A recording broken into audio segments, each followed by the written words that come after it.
오늘 하나님께 함께 나눌 하나님의 말씀은 갈라디아서 1장 6절에서 10절까지 말씀입니다. 갈라디아서 1장 6절에서 10절까지 함께 합독하시겠습니다. 그리스도의 은혜로 너희를 부르신 이를 이같이 속히 떠나 다른 복음 쫓는 것을 내가 이상히 여기노라. 다른 복음은 없나니 다만 어떤 사람들이 너희를 요란케 하여 그리스도의 복음을 변하려 함이라. 그러나 우리가 혹 하늘로부터 온 천사라도 우리가 너희에게 전한 복음 외에 다른 복음을 전하면 저주를 받을지어다. 우리가 전에 말하였거니와 내가 지금 다시 말하노니 만일 누구든지 너희의 받은 것 외에 다른 복음을 전하면 저주를 받을 것이지어다. 이제 내가 사람들에게 좋게 하랴 하나님께 좋게 하랴 사람들에게 기쁨을 구하랴. 내가 지금까지 사람의 기쁨을 구하는 것이 없다면 그리스도의 종이 아니니라. 아멘.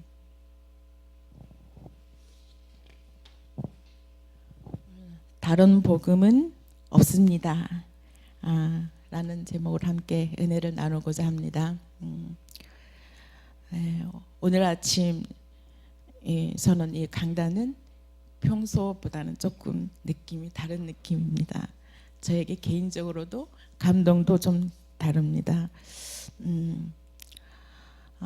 갈라디아서 처음 지난주 할 때요, 이 사도권을 많이 주장했죠. 사도권이 무너지면 바울이 전하는 그 복음도 함께 무너지기 때문에 사도권을 끝까지 지키려고 사수하려고 많이 애를 썼던 것 같습니다. 이 오늘 말씀 6절에 그리스도의 은혜로 부르심을 입는 것, 이 말씀에 이것이 바로 복음이라는 것입니다. 이 복음에는 그리스도의 은혜로 부르심을 입는 것이, 그리스도의 은혜로 부르심을 받는 자들이 복음을 전하는 자들이다 라고 말할 수 있습니다. 은혜와 이 율법이 충돌이 그 시대 때는 일어나고 있었습니다. 거짓 교사들이 많이 나타났죠. 그래서 바울이 복음을 전하고 갈라디아 교회에 복음을 전하고 왔더니 거짓 교사들이 다른 복음을 전하고 있었죠. 바울은 그리스도의 은혜로 구원을 얻는다라고 얘기했는데 사람들은 바울에게 인기몰이다라고 이렇게 공격을 했습니다.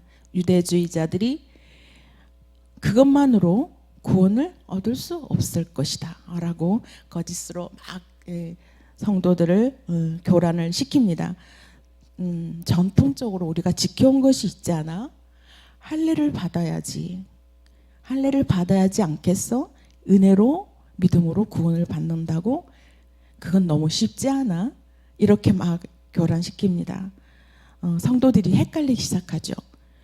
바울이 복음을 전할 때는 은혜로 구원을 받는다, 믿음으로 구원을 받는다고 분명히 얘기했는데 유대주의자들은 그거는 너무 쉬운 거야. 할례를 받아야지 돼. 이렇게 하니까 성도들이 헷갈리기 시작했죠. 근데 성도들이 그렇지, 그럼 어쩐지 이렇게 쉽다 했다. 이렇게 막 수근수근 하고 있었습니다. 사람들이 다니면서 그 시대 때는 지금처럼 이렇게 교회가 이렇게 모여서 말씀을 전하고 그러는 게 아니라 그때는 사도들이, 교사들이 순회하면서 이렇게 가르치고 그랬다고 합니다.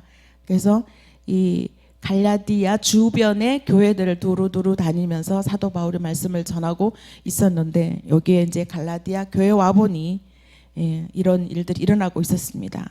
근데 그들은 이제 생활비가 일정하게 정해지지 않았어요. 그래서 얼마나 강론을 잘하느냐, 얼마나 말솜씨가 있느냐, 청중들을 많이 모으는 자가 거기에 이제 오늘날 말하면 폐위가 결정된다고 해요. 그래서 말솜씨가 굉장히 좋아야 하는데 사도 바울이 말솜씨가 좀 없었다고 하네요. 자기가 보기에는 글로 쓴 거 보면 굉장히 말을 잘했을 것 같고 굉장히 많이 학식이 높으신 분이었잖아요. 근데 말을 그렇게 설득력이 그다지 많이 없었다고 합니다. 그래서 저는 말을 잘 못하니까 괜히 인기무리로 이 은혜와 믿음으로 구원받는다고 서로 다닌다라고 수근수근했습니다. 조금 아는 건 많아도 전달력이 좀 부족한 사람들 있잖아요. 그런 왜 교수님들도 아는 거는 너무 많은데 전달력이 좀 부족해서 전달이 잘 안 되는 분도 있고 그냥 조금 짧아도 전달을 아주 기가 막히게 잘하는 분 있듯이 이제 사도 바울도 약간 이렇게 말이 조금 어눌했던 것 같아요. 우리가 말 잘하는 사람은 못 당하잖아요. 그래서 5월마다 얼마나 말을 잘해요. 미국 대통령. 그러니까 대통령까지 하잖아요. 그 당시에 갈라디아 교회에 이 혼란이 왔을 때 한번 6절 한번 다시 보시겠습니다. 그리스도의 은혜로 너희를 부르신 이를 다 같이 속히 떠나 다른 복음을 따르는 것을 내가 이상히 여기더라. 속히 떠나라는 이 말은 여기에 그냥 물리적으로 떠난다는 의미가 아니라 배신하는 거, 배반자를 얘기합니다. 등을 돌린다라는 거죠. 최초로 등을 돌리고 배반한 사건이 일어난 곳이 바로 에덴 동산의 일이었죠. 창조주 하나님께서 다 창조하시고 아담과 하와를 만들어서 행복하게 에덴 동산에서 잘 살 줄 알았는데 이들이 떠나게 되는 거죠. 모든 것으로부터 무오한 그 아름다운 동산에서 떠나게 됩니다. 사단의 유혹으로 인해서 에덴을 떠나게 되죠. 이것은 그 이유는 죄로 인하여 하나님과의 관계가 죽어버린 것이죠. 끊어진 것입니다. 하나님과의 관계가 끊어진 것을 우리는 영적으로 죽었다라고 얘기하죠. 죽음을 의미합니다. 영적으로 하나님과의 관계가 끊어졌기 때문에 죽을 수밖에 없습니다. 그래서 모든 인류는 죽음에 이를 수밖에 없는 것이죠. 사단의 거짓에 사단의 유혹에 속아서 죽을 수밖에 없습니다. 사단은 항상 이렇게 거짓으로 늘 우리 주변에서 속삭이고 있습니다. 하나님의 말씀을 패턴으로 살짝 바꾸어서 우리를 유혹하는 거죠. 이단들이 하는 일이 그거잖아요. 성경 공부를 엄청 많이 시키죠. 그리고 성경 공부를 좋아하는 사람들을 또 너무 좋아한답니다. 이단들이 공부를 오래 하면 오래 할수록 이 이단들에게 넘어가는 경향이 굉장히 많다고 합니다. 최근에 일어난 일인데요.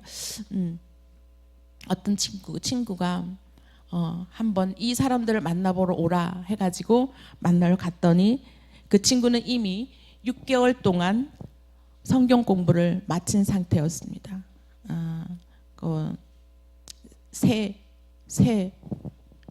그때 단어가 생각이 안 나. 신천지. 네.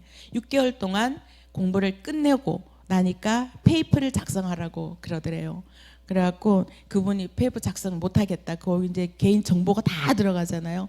그걸 못하겠다고 하니까 이제 거기 좀 더 센 사람을 또 보내가지고 계속 설득하고 얘기하는 걸 안 한다고 했는데 그래서 친구를 불렀다고 해요. 친구를 불러서 이 사람들 좀 대응을 해달라. 이제 그래갖고 그 친구가 갔는데 이단하고 이게 쭉쭉 대화를 하면서 보니까 얘가 감당이 안 되는 거죠. 6개월 지나서 왜 이거를 써라 하니까 이거를 써야 다른 데 곳에 가서 올려야 된다고. 그래야 자기 사명이 그거라고. 그래서 여기에서는 이렇게 하느냐 그랬더니 그거를 하지 않으면 혼난대요. 가면 그 사명 감당하지 않으면. 그래서 마지막 코스는 별을 가진 자를 만나러 가는 일이더라고요. 가면은 아시잖아요. 이름 딱 사진 있는데 그것까지 데리고 가야 되는데 들어가면 6개월 동안 성경 공부하고 들어가면 교회라고 들어가면 7뼈를 가진 그 중에 최고의 사람을 만나러 갈 것이다 해서 가면은 사진이 이만희 사진이 앞에 딱 걸려 있다고 합니다. 그래서 거기를 가지 않고 버티다가 친구를 불러서 그 이야기를 했는데요. 나중에는 이제 그 자리에서도 더 교육을 세게 받은 분이 또 와서 함께 얘기를 나눴다고 해요. 그래 나중에는 굉장히 막 혼내가지고 쫓았다고 하더라고요. 그래서 이들은 계시록을 가지고 장난을 하죠. 계시록은 풀이하는 사람마다 뭐 여러 갈래로 막 풀이하잖아요. 근데 이들은 꼭 계시록을 들고 나서 성경을 잘 모르는 사람이나 혹은 또 많이 공부한 사람은 더 깊이 이렇게 유혹한다고 합니다. 이들의 끝, 이단의 끝은 바로 사망이잖아요. 죽음이잖아요. 분별력이 없는 그러한 우리 연약한 영혼들은 반드시 그곳에서 넘어질 수밖에 없는 그런 곳입니다. 너무나 강하게 다가오기 때문에 하나님을 떠난 이 인류는 어떤 것이라도 결과를 가져왔는데 어떤 결과를 가져왔을까? 굉장히 비참한 결과를 가져오는 거죠. 대표적으로 누가복음에 우린 잘 아시잖아요. 탕자 이야기. 아버지의 유산을 미리 달라고 요구를 했습니다. 그 시대 때는 유산을 미리 주는 것, 지금도 유산을 뭐 미리 주는 사람도 있겠지만 미리 주었을 때는 그것이 돌로 그냥 쳐 죽임을 당하는 그런 죄인이라고 해요. 그래서 그래도 아버지는 아들이니까 유산을 미리 주어서 그 돈을 가지고 유대 땅을 벗어납니다. 이방 땅으로 가버립니다. 돌아오지 않을 걸 생각하고 절연을 각오하고 떠나버리죠.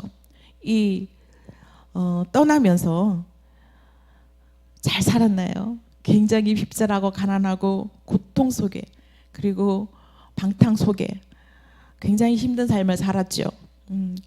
그냥 돌아오고 싶어도 돌아오지 못하고 끙끙거리고 거지 같은 삶을 살았잖아요. 돼지 열매를 먹고 살았습니다. 유대인들이 제일 싫어하는 동물이 돼지잖아요. 지금도 이걸 돼지고기는 안 먹어요.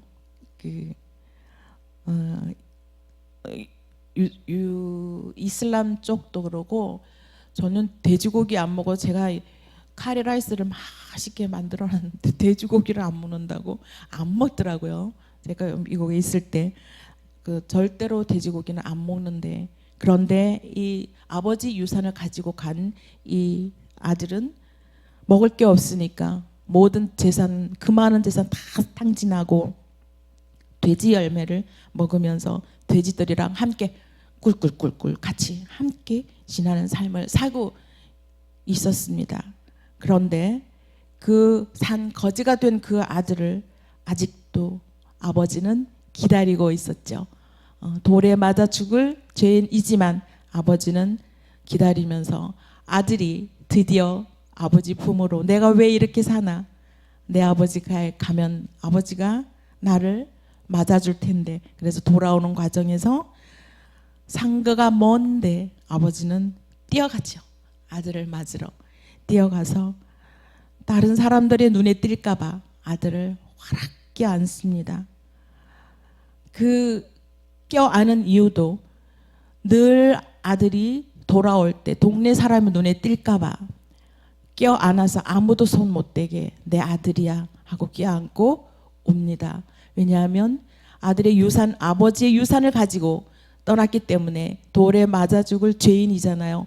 그래 동네 사람 누군가라도 보면 돌에 던짐을 당하고 맞습니다. 그래서 다른 사람들의 눈에 띄지 않게 먼 곳에서 날마다 아들을 기다리다가 아들을 보니까 뛰어가서 다른 사람 눈에 띄지 않게 그러면은 우리 아들이 돌에 맞아 죽을 수도 있지 않습니까? 그래서 먼저 화락 껴 안았습니다. 이렇게 아버지께서 다 모든 죄를 짓고 떠난 아들이지만 돌아왔을 때는 다른 사람의 눈에 띌까 혹시나 돌에 맞아 죽을지 않을까 염려해서 상거가 먼 곳에 뛰어가서 바락 아는 그 사랑을 우리 아버지께 우리는 모두가 다 받고 있죠. 그런데 아버지께서 나를 얼마나 사랑하는지 느끼지 못하는 경우가 많습니다. 지금도 이 시간도 우리 아버지께서는 저의 가슴에, 저의 마음에, 여러분의 마음에 오셔서 사랑한다고 늘 마음으로 우리에게 다가오고 계십니다. 그래서 우리는 하나님의 사랑을 시시때때로 느낄 수 있는 그런 영적인 눈이 띄어졌으면 좋겠습니다.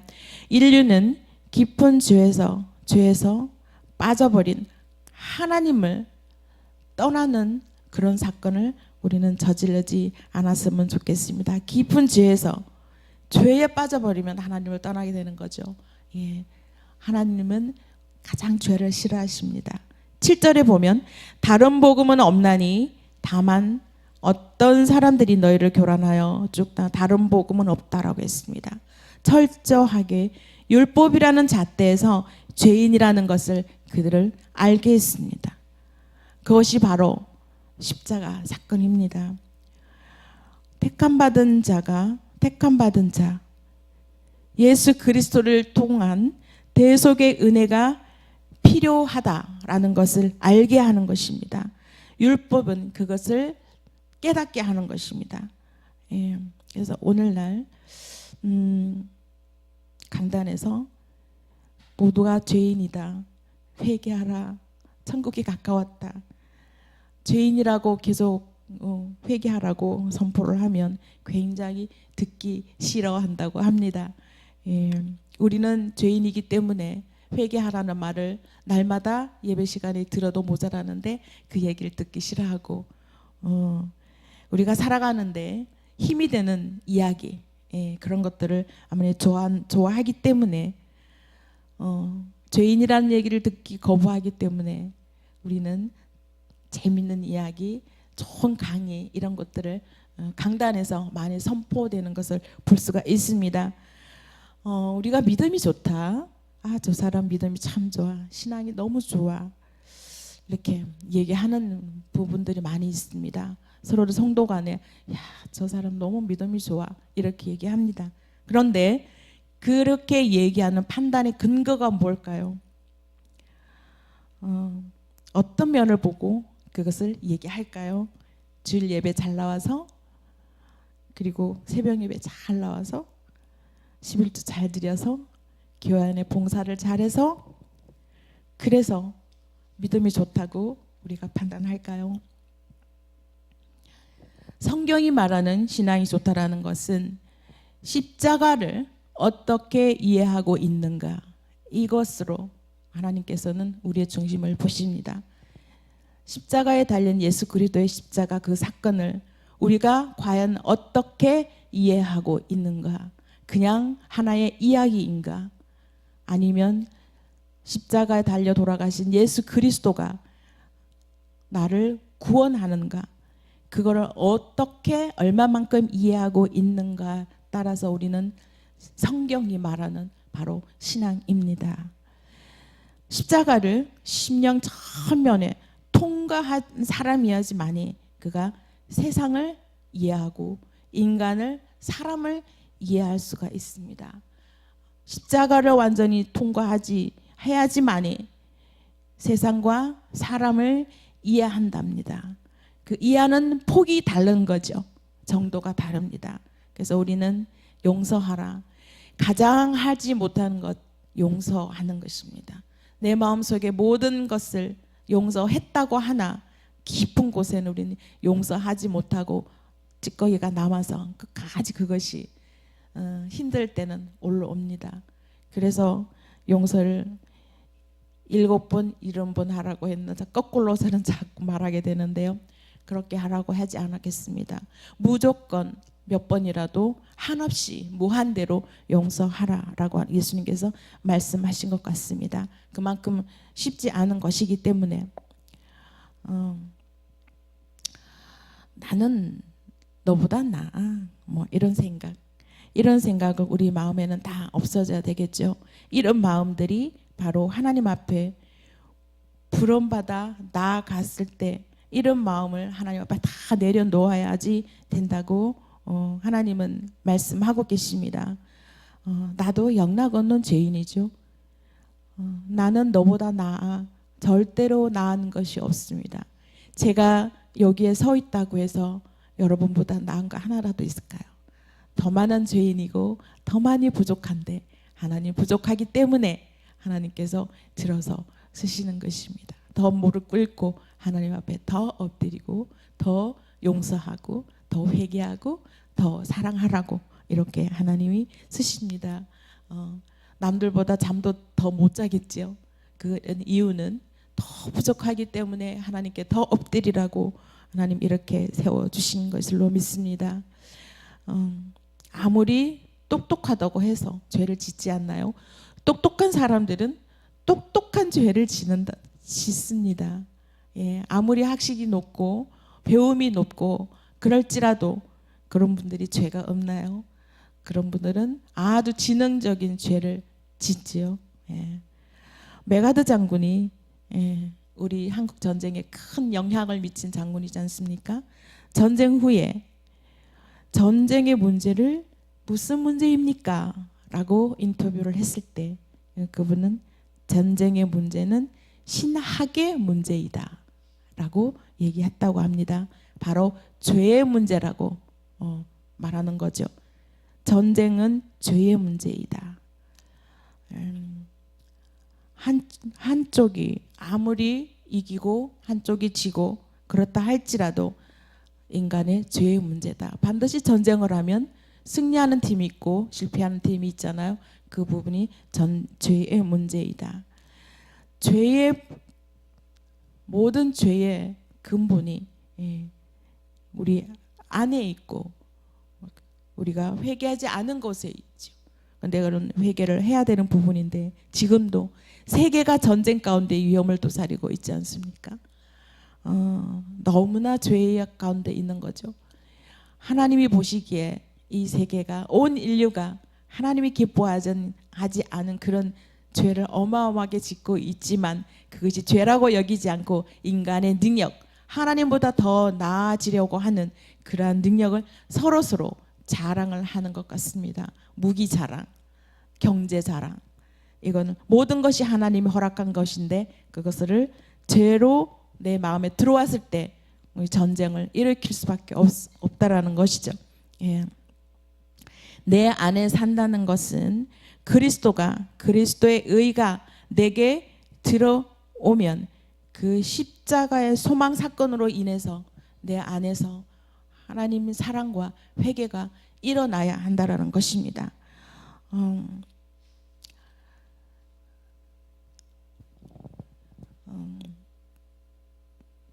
제가 지난주에 드디어 목사 안수를 받았습니다. 굉장히 남다른 은혜가 저에게 있었어요. 십자가 사건 이 말씀을 이렇게 대하면서 나는 과연 십자가 앞에 얼마만큼 하나님 앞에 얼마만큼 내가 바르게 잘 하고 있나 그 잣대를 대어보면 너무나 형편없는 저를 하나님이 이렇게 사용하셨습니다. 늦가게 공부를 시켜서 하나님 앞에 엎드려서 주님의 참된 제자 되라고 이렇게 세워주시고 불러주셔서 저는 너무너무 감사할 수밖에 없었습니다. 여러분도 하나님 앞에 구원받고 믿음의 사람으로 주님의 믿음의 제자로 살아갈 수 있다는 것이 얼마나 은혜이고 감사하겠습니까? 우리가 방금 찬양도 불렀죠. 제가 지금은 304장이라고 하지만 그 404장 찬양을 1절부터 3절까지 거의 가사를 외웁니다. 그 가사 안의 내용을 저는 너무 좋아하거든요. 하나님의 그 사랑을 지금까지 어렸을 때부터 아무것도 모르는 철없을 때부터 하는 예수님을 만나서 살아온 과정에서 그 사랑을 느낄 때마다 얼마나 기쁘고 감사한지. 바닷물이 엄청나게 우리가 헤아릴 수 없이 크잖아요. 근데 그 바닷물보다도 큰 은혜를 우리는 받고 있잖아요. 특히 저는 그런 은혜를 받고 있는 사람 중에 한 사람이어서 얼마나 감사한지 몰라요. 그래서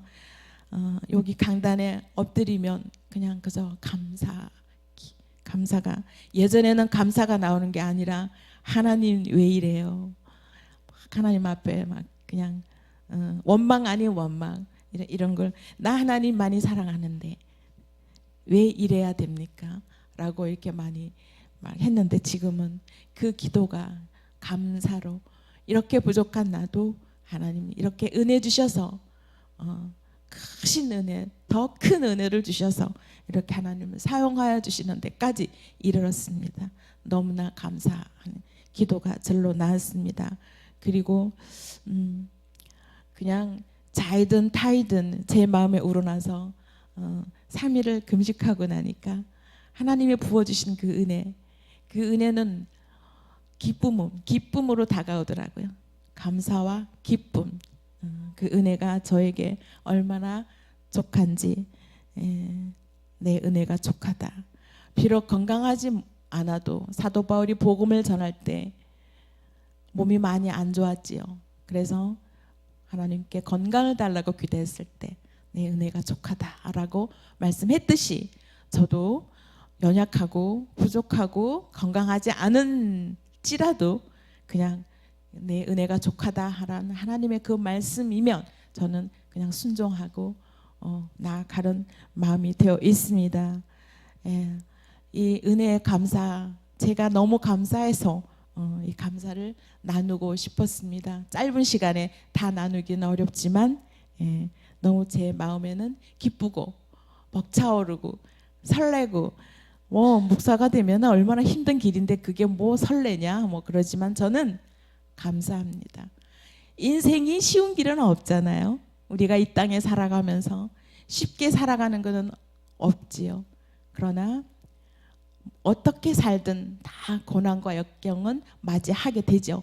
그렇지만 주 안에서 하나님 안에서 주의 일을 하면서 받는 그 고난과 역경은 기쁨으로 받아들일 수 있는 거죠. 은혜이죠. 감사이고.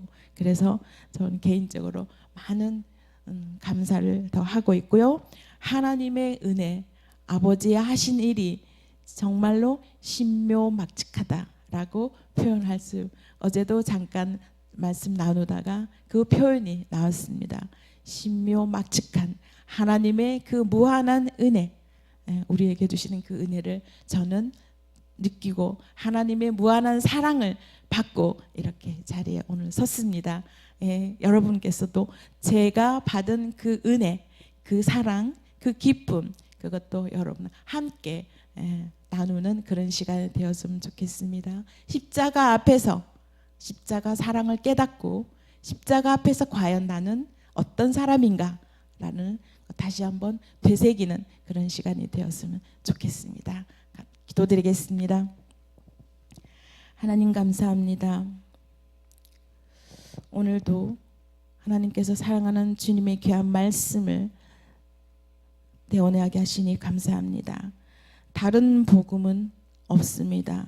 온전히 십자가 안에 예수 그리스도만이 나의 복음이고 나의 사랑이고 나의 전 인생이라는 것을 우리가 하나님께 고백합니다. 하나님 이 시간도 하나님께 마음 열어놓고 기도드리고 말씀을 기억날 때마다 하나님 은혜를 듬뿍 더하여 주시옵소서. 하나님 주님의 사랑하는 백성들 주님 더 큰 사랑으로 더 큰 은혜로 이 시간 채워주실 줄 믿습니다. 예수님 이름으로 기도드립니다. 아멘.